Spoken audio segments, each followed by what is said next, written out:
Good morning student. आज हम सब इकट्ठा हुए हैं जिस दिन को सेलिब्रेट करने के लिए। आज बहुत ही पावन दिन, बहुत ही महत्वपूर्ण दिन है जिसको हम सेलिब्रेट करने जा रहे हैं। ठीक, तो थोड़ी सी कुछ लाइनें कहना चाहेंगे उसके ऊपर। आज का यह दिन महज एक दिन नहीं है। आज का जो दिन है सिर्फ महज एक दिन नहीं है, जैसे आम दिन होता वैसा नहीं है। आज ही के दिन संपूर्ण विश्व, ठीक है, संपूर्ण विश्व की अपने समय की, ठीक है, अपने समय में संपूर्ण विश्व के सरताज माने जाने वाले हस्ती डॉक्टर भीमराव रामजी राव बाबा साहेब अम्बेडकर का जन्म हुआ था। आज के दिन ही उनका जन्म हुआ था। आज 14 अप्रैल है और आज से 130 साल पहले 130 ईयर्स अबव उनका बर्थ हुआ था 1891 में। और आज हम उनका बर्थडे सेलिब्रेट कर रहे हैं। आज हम उनका बर्थडे सेलिब्रेट कर रहे हैं, इसकी वजह भी बहुत बड़ी है।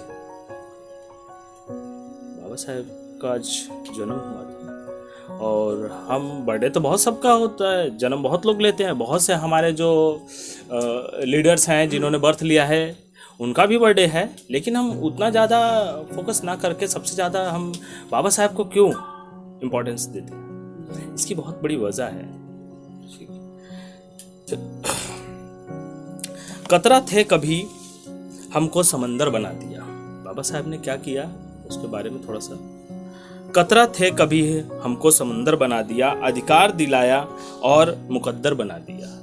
कतरा थे कभी समंदर बना दिया, अधिकार दिलाया और मुकद्दर बना दिया। पैरों की धूल मानती थी सभ्यता हमें, पैरों की धूल मानती थी सभ्यता हमें। आज बाबा साहेब ने बराबर बना दिया, बराबर सम्मान दिलाया हमें।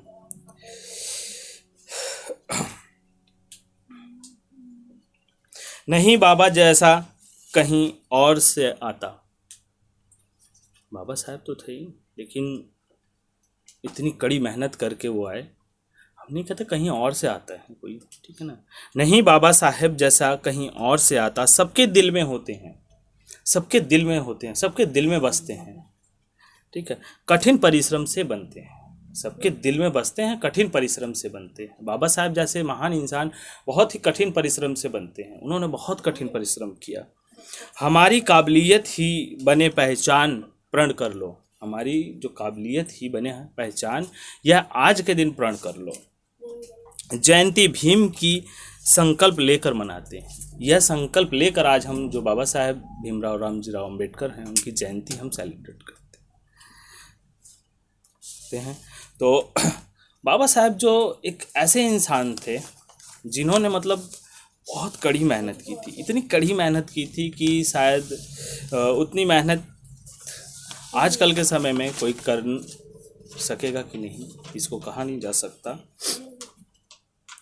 सफलता कभी पक्की नहीं होती। अगर बाबा साहब के बारे में कहें तो उनका मानना था कि सफलता कभी पक्की नहीं होती। जैसे कि हम ये नहीं कह सकते कि सक्सेस ही हो जाएंगे, किसी चीज़ के लिए हम सक्सेस ही हो जाएंगे, हम ये नहीं कह सकते। सफलता कभी पक्की नहीं होती तथा असफलता कभी क्या नहीं होती, अंतिम नहीं होती। सफलता ही हमें मिल जाएगी ये कन्फर्म नहीं है, ठीक है ना। हम सक्सेस ही पा जाएंगे ये कन्फर्म नहीं है, बट ये भी कन्फर्म नहीं है कि जो हम अनसक्सेस होते हैं, असफल होते हैं, वो भी क्या अंतिम ही होगी। अगर हम आज हार जाते हैं तो ये थोड़ी ना कि हम हर बार हारते ही रहेंगे। बहुत से एग्जाम्पल हैं, ठीक है। जिसने बल्ब का निर्माण किया था एडिसन ने, उन्होंने कितने एक्सपेरिमेंट किए थे, 999। अगर वो लास्ट का एक्सपेरिमेंट ना करते तो शायद आज हम इस उजाले में ना होते, चमक धमक की दुनिया में ना होते, नहीं होते ना। तो वो भी नहीं हारे, तो इसीलिए कहा गया कि असफलता अंतिम नहीं होती। इसलिए अपनी कोशिशों को तब तक जारी रखो, अपनी कोशिशें तब तक जारी रखो जब तक कि आपकी जीत इतिहास में नहीं लिखी जाती। जब तक आपकी जीत इतिहास में ना लिखी जाए तब तक कोशिश करते जाओ। इम्पॉसिबल। बाबा साहब का कहना था कि कड़ी मेहनत, अगर हम कड़ी मेहनत और लगन से कोई काम करें तो हमारे लिए इम्पॉसिबल कुछ नहीं है, नथिंग इज़ इम्पॉसिबल। बात की जाए तो बाबा साहब की लाइफ में इतना कड़ा संघर्ष था, अगर वो हार गए होते तो क्या होता, अगर हार गए होते तो क्या होता, अगर आज बाबा ना होते तो क्या होता, आज हम भी ना होते। ठीक, आज ये समाज जो इतना मतलब बदलाव है समाज में वो भी ना होता, बहुत कुछ ना होता। अगर बाबा ना होते तो बहुत कुछ हम गंवा चुके होते हैं। जैसा कि इम्पॉसिबल, इम्पॉसिबल वर्ड तो सुना होगा ना, थोड़ा सा उसे अगर हम थोड़ा सा अलग करें, थोड़ा सा उसमें से वर्ड को अगर अपने तरीके से समझे जाए, एक देखने का नज़रिया अलग कर लें, ठीक है ना। कुछ लोग उसको देखते हैं तो कहते हैं इम्पॉसिबल है, हम ये कर नहीं सकते, यह हमसे नहीं हो सकता। लेकिन इम्पॉसिबल खुद कहता है आई एम पॉसिबल। उसको थोड़ा सा अलग अलग करो तो वो कहेगा कि आई एम पॉसिबल।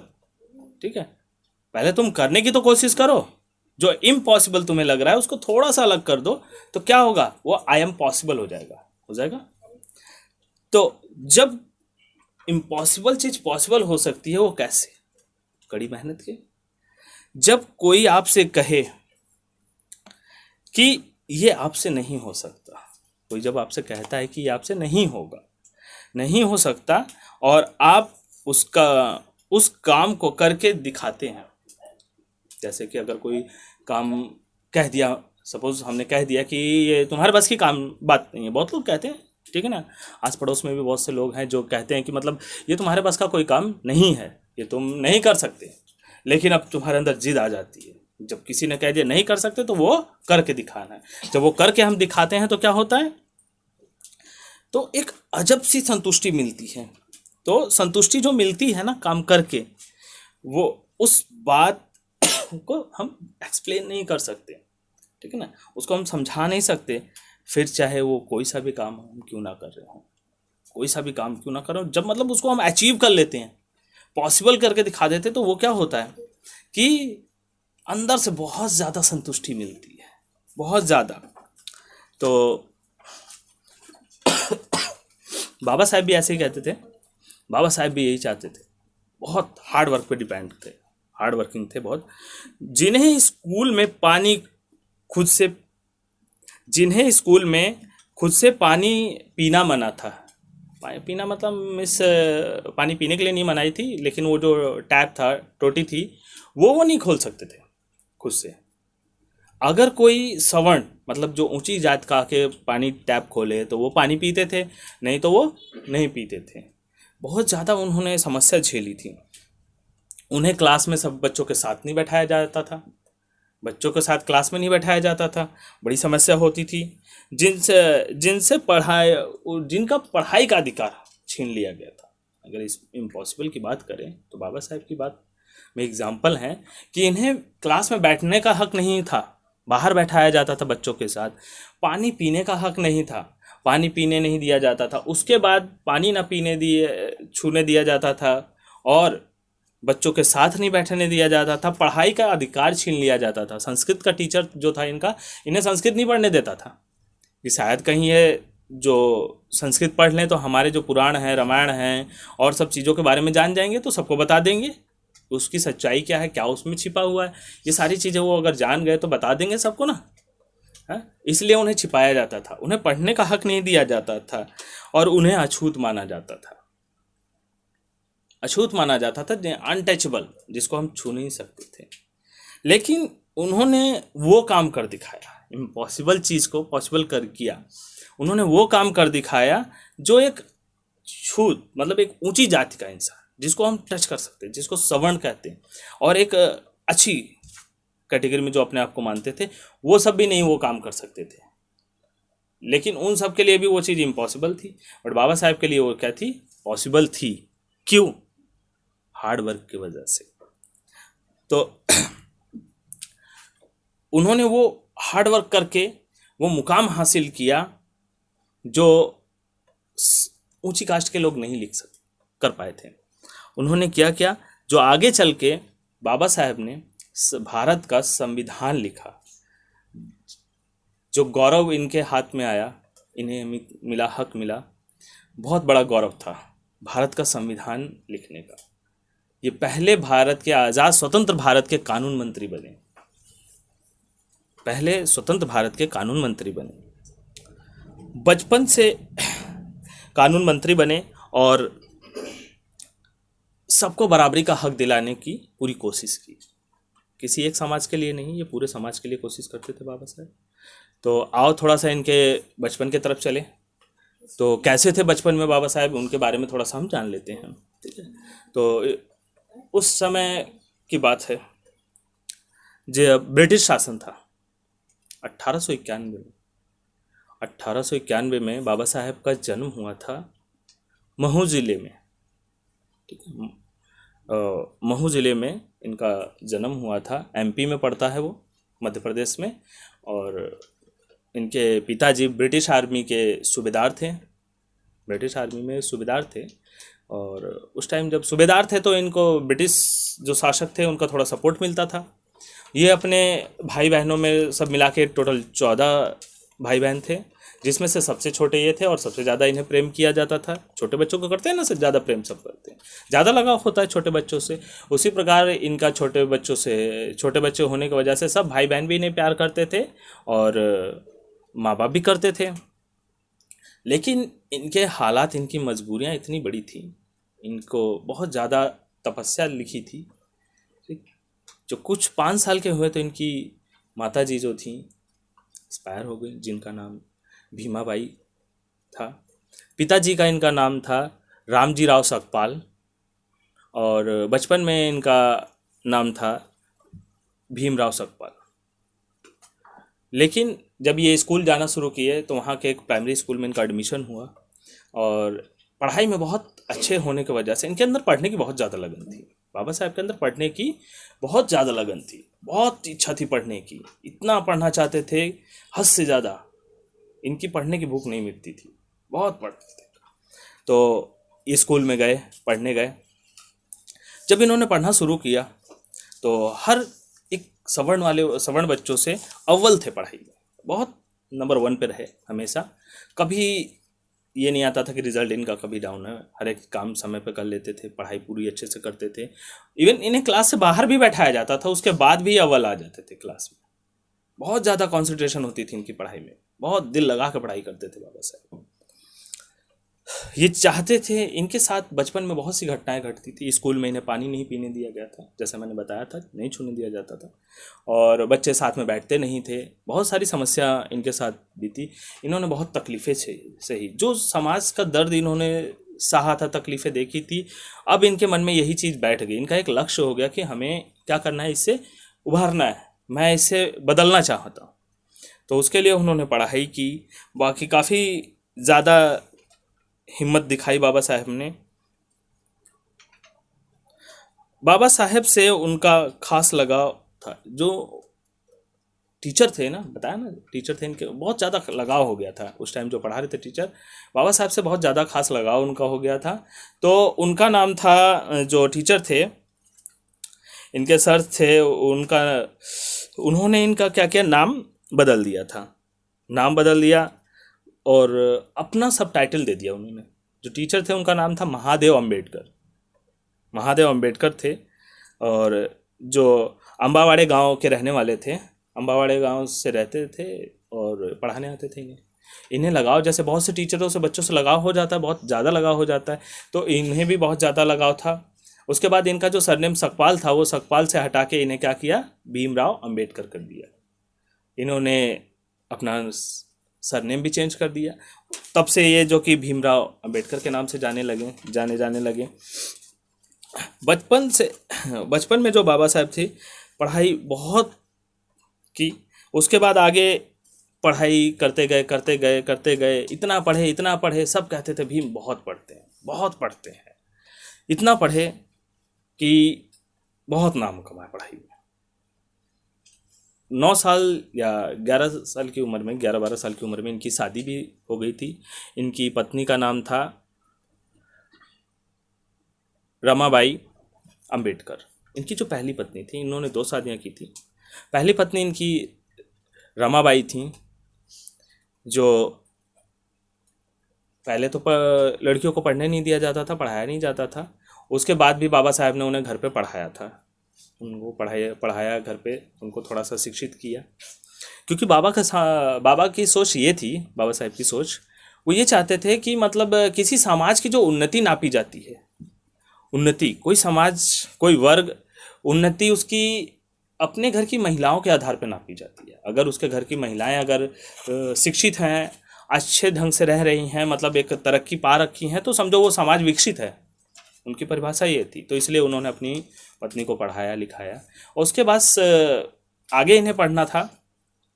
जब मुंबई महाराष्ट्र से इनकी पढ़ाई ख़त्म हो गई, 12वीं कर ली, उसके बाद ये बाहर और पढ़ना चाहते थे। तो उस टाइम में साहू जी महाराज एक राजा थे, जिनकी इच्छा थी कि मैं अपने पैसे से किसी बच्चे को विदेश भेजना चाहता हूँ, जो बाहर भेजना चाहता हूँ कि पढ़े। जिसकी वजह से उन्होंने क्या किया कि अनाउंस कराया, मतलब सबको सूचना दी कि मैं जो सर्वश्रेष्ठ बच्चा होगा पढ़ाई में, परीक्षा ली जाएगी, जो आगे आएगा पास करेगा, और मैं उसे विदेश भेज दूंगा पढ़ने के लिए। तो कहे ठीक है। टेस्ट हुआ बच्चों का, बहुत सारे बच्चे आए, जिसमें से बाबा साहब सबसे आगे नंबर 1 पे आए छठ के। फिर इन्हें विदेश भेजा गया। अब यहाँ इंडिया की ही बात नहीं, हमारे जो भारत की ही बात नहीं थी, यहीं पे नहीं। ये नहीं कि विदेश में जाके ये मतलब हाईलाइट देख के दुनिया थोड़ा सा इनका मन बदल गया, नहीं, उनसे मतलब ही नहीं था। उन्हें पता था मैं पढ़ने आया हूँ, जो पढ़ने आया हूँ, तो बस खाली सिर्फ पढ़ाई पर फोकस करते थे बाबा साहब। उस टाइम में जो अमेरिका गए सबसे पहले बाबा, तो उन्होंने 64 सब्जेक्ट्स में मास्टर बने। ठीक है, उनकी जो टोटल जो एजुकेशन थी, इतना पढ़े थे कि 64 सब्जेक्ट में उन्होंने मास्टर की, जिसमें से 9 भाषाएं उन्हें आती थी। बाबा साहब को 32 डिग्रियां उन्होंने हासिल की थी, कुल मिलाकर 32 डिग्री थी। और अमेरिका में पढ़े, कोलंबिया यूनिवर्सिटी में बाबा साहब, जिसमें से जब इंडिया में पढ़े जो स्कॉलर स्टूडेंट थे, 100 स्कॉलर्स में से नंबर 1 पे जो नाम आता था वो बाबा साहब का ही आता था। वहाँ पढ़े बाबा साहब। फिर उसके बाद आगे की पढ़ाई उन्होंने की, और वहाँ से फिर ये गए लंदन में गए, ऑक्सफोर्ड यूनिवर्सिटी में पढ़े।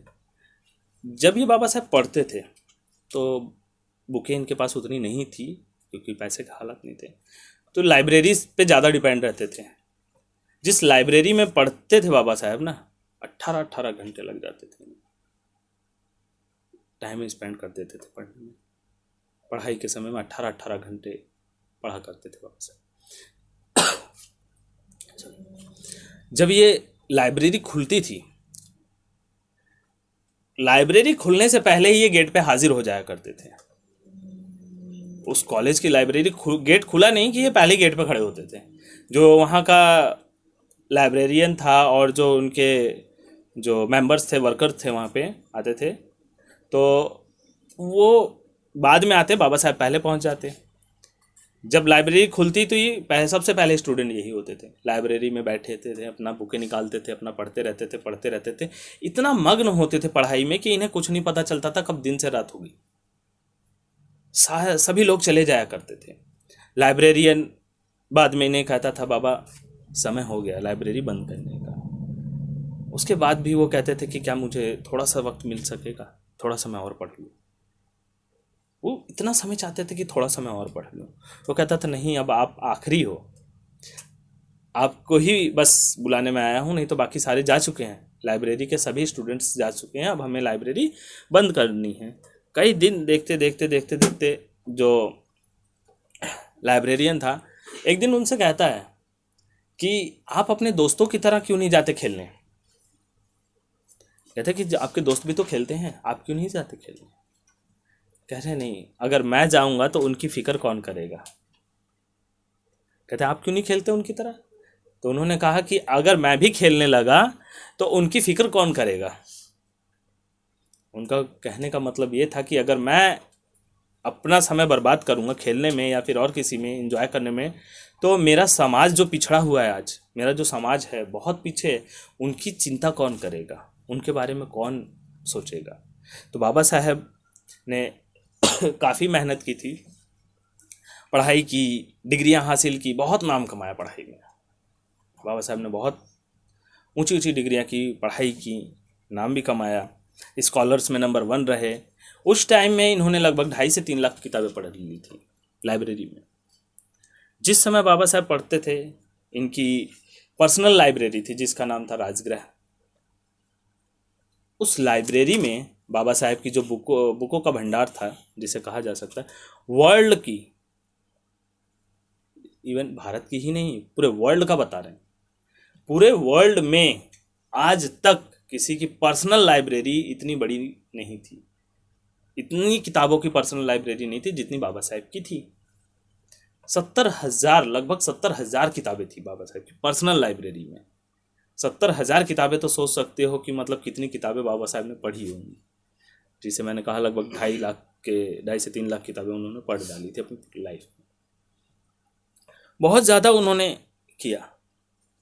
तो उनसे कुछ चीज़ें हमें सीखने को मिलती हैं बाबा साहब से। ठीक, उससे पहले हम थोड़ी सी उनके लाइफ के स्ट्रगल की भी बात, हालात की भी बात जान लेते हैं। ये तो रही बात उनके पढ़ाई की। हर जगह जहाँ गए उन्होंने नाम कमाया, बहुत नाम कमाया, अपने देश का नाम ऊंचा किया, बहुत गौरव किया। लेकिन जब वो वापस आते हैं, उनके अंदर इंसानियत बहुत बड़ी थी। वो चाहते तो विदेश में रह के भी अपना अच्छी लाइफ, यहाँ अछूत थे, यहाँ अनटचेबल माने जाते थे, वो चाहते तो अपने विदेश में ही अच्छा खासा जॉब करके रह सकते थे ना, अच्छी लाइफ जी सकते थे। लेकिन उन्होंने ऐसा नहीं किया। वो अपने समाज के लिए कुछ करने के लिए वापस आए बाबा साहब भारत। और उन्होंने वादा किया था, जो साहू जी महाराज थे, उन्होंने कहा था स्कॉलरशिप के बेस पे हम तुम्हें बाहर पढ़ने के लिए भेजेंगे और उसके बाद आके तुम्हें जो बड़ौदा नरेश की है, बड़ौदा की जो सेवा करनी पड़ेगी, कुछ कार्यकाल मतलब कुछ समय करना पड़ेगा। कहना ठीक है। तो बाबा साहब वापस आ गए, जिसके वजह से फिर वो काम करने लगे। तो वहाँ काफ़ी अनटचेबिलिटी उन्हें, बाबा साहब को फाइल नहीं ढंग से दी जाती थी, कहा जाता था तुम अछूत हो, तुम छोटी कास्ट के हो। सबसे ज़्यादा पढ़े होने के बाद भी उनके लेवल में कोई नहीं पढ़ा लिखा था, लेकिन फिर भी एक कास्ट की इतनी बड़ी तकलीफ उन बाबा साहब को सहनी पड़ी, जिसकी वजह से उनका दिल बहुत दुखी हुआ। उन्होंने दलितों के लिए, दलितों का सत्याग्रह चलाया, दलितों का एक मिशन बनाया कि उनको मैं हक दिला के रहूँगा। बाबा साहब ने ये प्रण किया कि मैं अपने समाज को वो हक दिला के रहूँगा जो और सवर्ण जाति वाले जिस तरह जी सकते हैं, मैं अपने भी समाज को हक दिलाना चाहता हूँ। बाबा साहब ने पूरी मेहनत की, सत्याग्रह चलाया, पेपर उनका एक मूक नायक गुंगों का नायक पेपर भी था, उसका संपादन किया, बहुत आगे लेके आए समाज को, अपने जगाया समाज को। क्योंकि एक बाबा साहब ही थे जो दलित वर्ग में पढ़े लिखे इतने ज़्यादा थे, और कोई था ही नहीं इतना पढ़ा लिखा कि जो किस डेवलपमेंट के लिए बारे में सोच सके, जो समाज सुधार के बारे में सोच सके। तो उस समय भी हालात, जब ये वापस आए तो हालात घर के भी इनके काफ़ी अच्छे नहीं थे। इनके 4 बच्चे थे, 4 बच्चों में से सिर्फ एक यशवंत राव जो थे सबसे बड़े, वही बचे थे। इनके एक लड़की थी जिसका नाम इंदू था, वो भी बेचारी नहीं बची। हालात ऐसे थे, कमजोरी थी कि पैसे नहीं थे, इलाज नहीं करा पाए, खाने पीने की भी दिक्कत होती थी। लेकिन फिर भी बाबा साहब ने अपना पढ़ाई की जो इनकी इच्छा थी, पढ़ाई की इच्छा, शिक्षा की इच्छा, हमारे अंदर भी ऐसी होनी चाहिए। हम स्टूडेंट्स हैं, ठीक है ना, आप लोग स्टूडेंट्स हो, तो उसमें इच्छा होनी चाहिए कि हमें क्या करना है कि एजुकेशन ज़्यादा से ज़्यादा, अपने अंदर ज्ञान ज़्यादा से ज़्यादा इकट्ठा करने की कोशिश करनी चाहिए। तो बाबा साहब यही चाहते थे, ज़्यादा से ज़्यादा उन्होंने क्या किया, ज्ञान इकट्ठा किया, और समय के साथ तो ज़्यादा लापरवाही ना करके बहुत ज़्यादा पढ़ाई में अध्ययन दिया। तो इसी तरह से हमें भी, स्टूडेंट्स को भी यही कोशिश करनी चाहिए कि ज़्यादा से ज़्यादा हमें कहाँ फोकस देना चाहिए, अपने पढ़ाई पे, अपने बुक्स पे। और उससे हम जब ज्ञान इकट्ठा करते हैं ना, तो ज्ञान समय के साथ बढ़ता जाता है। अगर आज हम समय गंवा रहे हैं तो हमारा समय खत्म हो जाएगा, लेकिन ज्ञान समय के साथ इकट्ठा कर लिया हमने तो वो बढ़ता ही जाएगा। जितना हम पढ़ेंगे उतना ज़्यादा हमें नॉलेज होगा। हम समाज को सुधार सकते हैं। अगर हमने पढ़ा ही नहीं, हमने पीछे किसी के बैक में जाना ही नहीं कि हमारा समाज कैसा था। बाबा साहब ने कहा कि वह जो कौम अपना इतिहास नहीं जानती, जो वर्ण अपना इतिहास नहीं जानता, जो जाति अपना इतिहास नहीं जानती, या वह मनुष्य जो अपना इतिहास नहीं जानता कि उसके दादा परदादा क्या थे, तो समाज बदलेगा क्या। क्या परिवर्तन लाएगा, क्योंकि उसे अपना बैकग्राउंड ही नहीं पता हम कहाँ पे थे, तो वो सोचेगा यही बेटर है, जहाँ पे हम हैं यही बेटर है, और पहले क्या था वो समझ में नहीं आया, वो कुछ बदलाव लाने की कोशिश ही नहीं करेगा। तो बाबा साहब ने पूरी कोशिश, उन्हें सब चीज़ पढ़ी थी, सारा चीज़ जानते थे, हालात से गुजरे थे, तो उन्होंने बहुत ज़्यादा इस चीज़ को फोकस किया, पढ़ना चाहा, तो अपने समाज को सुधारा। बाबा साहब ने बहुत स्ट्रगल किया समाज को सुधारने के लिए। गांधी जी से भी इनकी क्या थी, 36 के आंकड़े रहते थे, कभी वो इनकी बात मानते थे नहीं मानते थे कभी, तो इन्होंने भी सत्याग्रह चलाया। जैसे आपने सुना है कि गांधी जी ने भी बहुत से सत्याग्रह चलाए, लेकिन बाबा साहब ने भी चलाए। दलित आंदोलन जिसको कहा जाता है, ज़्यादातर जाना जाता है, बहुत से आंदोलन बाबा साहब ने चलाए, और फिर भी पढ़ाई करते गए। ये नहीं कि मतलब पढ़ाई छोड़ दी उन्होंने, लाइफ में ऐसा नहीं किया कि पढ़ते रहे, वो अक्सर लाइफ में पढ़ते ही थे, पढ़ाई उन्होंने कभी भी ड्रॉप नहीं की। अक्सर वो इनके अंदर कॉन्फिडेंस कमाल का था, कुछ कर गुजरने की इच्छा। जैसे बच्चों के अंदर कॉन्फिडेंस नहीं होता, इनके अंदर लेकिन कॉन्फिडेंस बहुत कमाल का था। जिस चीज़ को दृढ़ निश्चय कर लिया ना, कॉन्फिडेंस से उस काम को करते थे। आज नहीं तो कल होगा, आज नहीं तो कल होगा ही होगा, वो मानते थे, जो सोचा है वो होगा, आज नहीं तो कल होगा। बाबा साहब ने इतने अपने दलित वर्ग के लिए लड़ाइयाँ लड़ी। जैसा कि मंदिरों में जाना अलाउड नहीं था, लेकिन फिर भी मंदिरों में जाने के लिए बाबा साहब ने किया। समाज को पानी जो तालाब था उसका पानी नहीं छूने दिया जाता था, जानवर पी ले वो ठीक है लेकिन इंसान ना पिए, इतना ज़्यादा भेदभाव था। इस सब के लिए बाबा साहब ने लड़ाई लड़ी, और उस समय इनके साथ चलते चलते भी उनके जो एक बहुत प्यारे बच्चे थे, जो छोटा बच्चा था जिनका नाम था राज रतन, हालात इतने मजबूर थे, वो बेचारे ना बच पाए, बीमारी के हाल से नहीं बच पाए, और जिसके कारण उनकी मृत्यु हो गई। उनकी मृत्यु से बाबा साहब बहुत दुखी थे। जब आते हैं अपने दफ्तर से, ऑफिस से आते हैं जहाँ इनका कार्यालय था, तो ये हालात थे कि इनके पास अपने बच्चे के कफन के पैसे नहीं थे। सोच सकते हो कि भारत का सबसे पढ़ा लिखा इंसान आज अपने बच्चे के कफन के लिए उनके पास पैसे नहीं थे। क्या समय था उनके पास, लेकिन फिर भी वो इतना नहीं, उन्हें सब रोकते थे। जिस टाइम उनके बच्चे का अंतिम संस्कार होना था, वहाँ से काम क्रिया में भी, तो उस टाइम इन्हें कुछ काम के लिए जाना था, लेकिन सबने रोका कि बाबा आज तो आपके बच्चे का अंतिम संस्कार भी करना है। तो कहते थे आज तो मेरा एक राज रतन मरा है, आज मैंने अपना राज रतन खोया है, मैं नहीं चाहता आने वाले समय में मेरे लाखों राज रतन के साथ यही हाल हो। इसी परिस्थिति में उनका भविष्य से मतलब था, तो उन्होंने समाज बदलने की कसम खा रखी थी, सुधार की, दलित वर्ग को समानता दिलाने का कार्य चाहते थे, हक चाहते थे, जिसके ऊपर उन्होंने बहुत ज़्यादा लड़ाई लड़ी।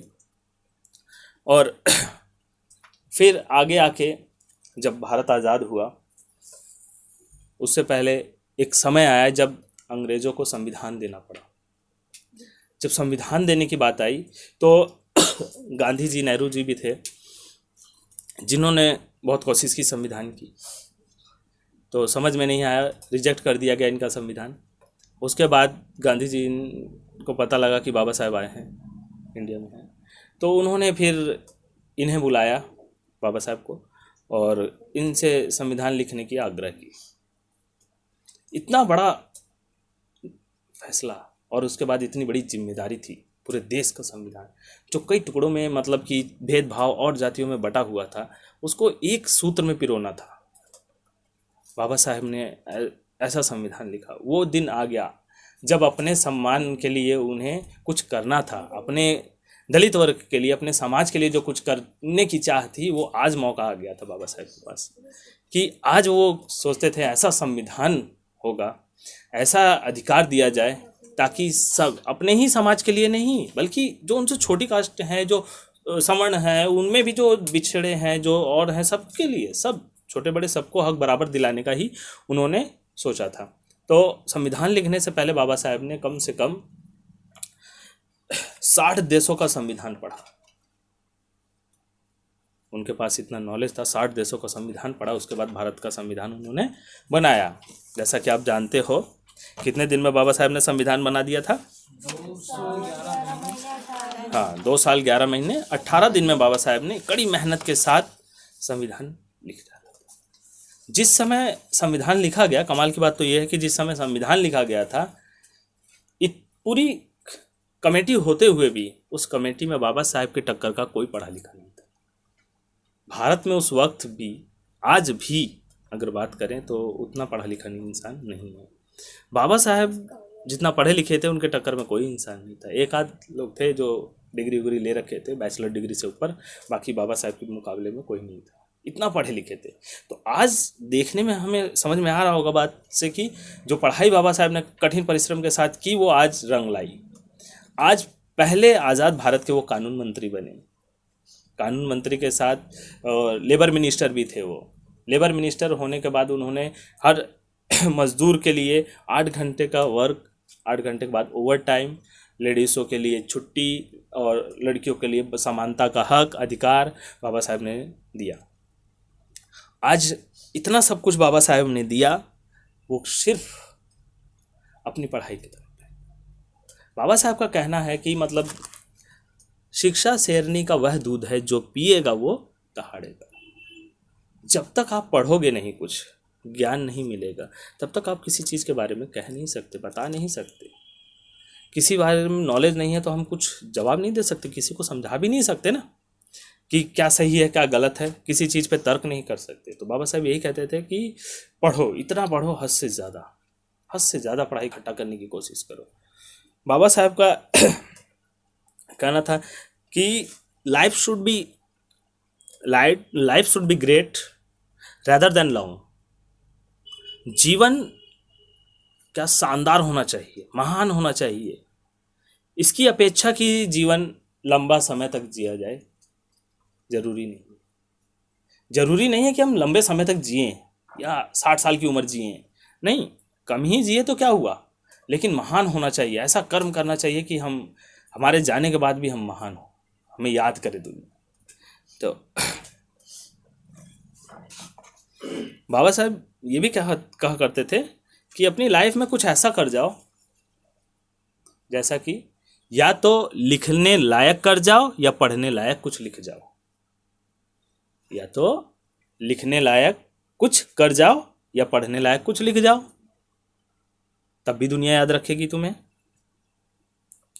उन्होंने सभी परेशानियां झेली हुई थी, सब चीज़ झेला हुआ था, जिसकी वजह से संविधान लिखने में उन्हें काफ़ी दिक्कतें नहीं आई। हर समाज के लिए उन्होंने बराबरी का हक लिखा, और एक दूरदर्शी भी होने की वजह से बाबा साहब ने बहुत कुछ निर्माण किया। स्ट्रगल के साथ साथ सब कुछ बढ़ाते गए।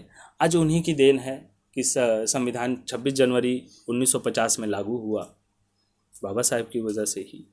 और आज सबको समानता का हक मिला हुआ है। आज मैं बोल रहा हूँ, आप पढ़ रहे हैं, ये सब बाबा साहब की देन है। अगर बाबा ना होते तो शायद हम भी ना होते, आज हमें ये हक नहीं होता। तो बाबा साहब के बारे में जितना ही कहा जाए स्टूडेंट्स, जितना भी हम बाबा साहब के बारे में बोल लें, शब्द कम पड़ जाएंगे, बहुत कम पड़ जाते हैं। उनकी महानता हम शब्दों में नहीं कह पाएंगे, उनके कड़ी मेहनत, महानता, उनका परिश्रम हम शब्दों में ना बता पाएंगे। बस आखिरी शब्दों में मैं बस इतना ही कहना चाहूँगा बच्चों कि एक आइडियल के तौर पे बाबा साहब को अगर देखा जाए अपने आइडियल के तौर पे, तो हमें इंसानियत जीने का रास्ता सिखा गए बाबा साहब। हमें किसी से छुआछूत नहीं, भेदभाव नहीं करके एक समानता का हक दे गए, इंसानियत सिखा गए, इंसान को इंसानियत सिखा गए, और हमें आगे बढ़ने की राह दिखा गए कि जो भी कुछ है पाना है यही है। हमारी जो पढ़ाई है, इसको ही अगर हम अपने हक में अच्छा बनाने की कोशिश करें तो हमें सब कुछ प्राप्त होगा, वो भी सिर्फ किताब की पढ़ाई। जितना ज़्यादा हम पढ़ेंगे उतना ज़्यादा नॉलेज होगा, उतना ज़्यादा ही हम अपने जीवन को सक्सेस और सुंदर बना पाएंगे। इसी के साथ जय भीम, जय भारत।